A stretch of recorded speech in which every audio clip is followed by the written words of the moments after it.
अनुमान में भी नहीं किया जा सकता जिन्होंने नेत्रों के रास्ते अपने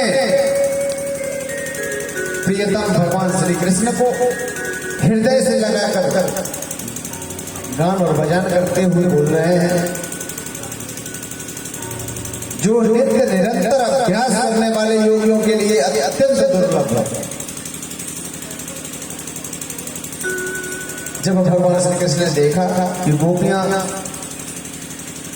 मुझसे तदात्मा की प्राप्त एक हो रही है, तब वो एकांत में उसके पास गए, उसको हृदय से लगाया, कुशल मंगल पूछा और हंसते हुए बोले, सखिया हम लोग अपने स्वजन संबंधियों को काम करने के लिए ब्रज से बाहर चले।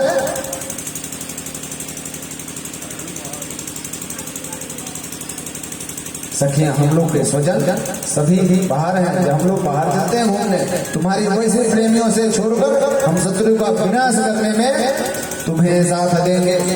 मेरी प्यारी गोपियां, कहीं तुम लोगों के मन में यह आशय तो नहीं है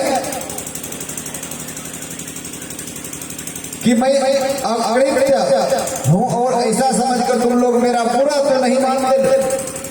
तुम लोग मेरे लिए कभी बुरा तो नहीं मान रहे हो? जैसे वायु बदली, उनके कई रूप धूल के कर्णों से दूसरी मिली, मिलते मिलते मिलते मिलते कई समय बीतते गए। भगवान को गोपियां से मिलन कम नहीं हुआ। गोपियां ये नहीं थी जो कितने से वो मिल सकते, एक तो थी नहीं अनेकों थी। तभी सखियां, यह बड़े सौभाग्य की बात है कि तुम लोगों में मेरा वह प्रेम प्राप्त हो चुका है जो मेरी प्राप्ति करने वाला है, क्योंकि मेरे पति की प्रति की हुई प्रेम भक्ति प्राणियों का एक संशय है। बोलिए वृंदावन बिहारी लाल की, कृष्ण कन्हैया लाल की, जय जय श्री राधे श्याम।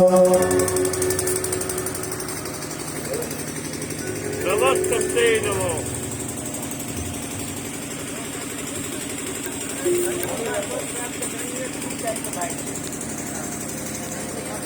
Thank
you.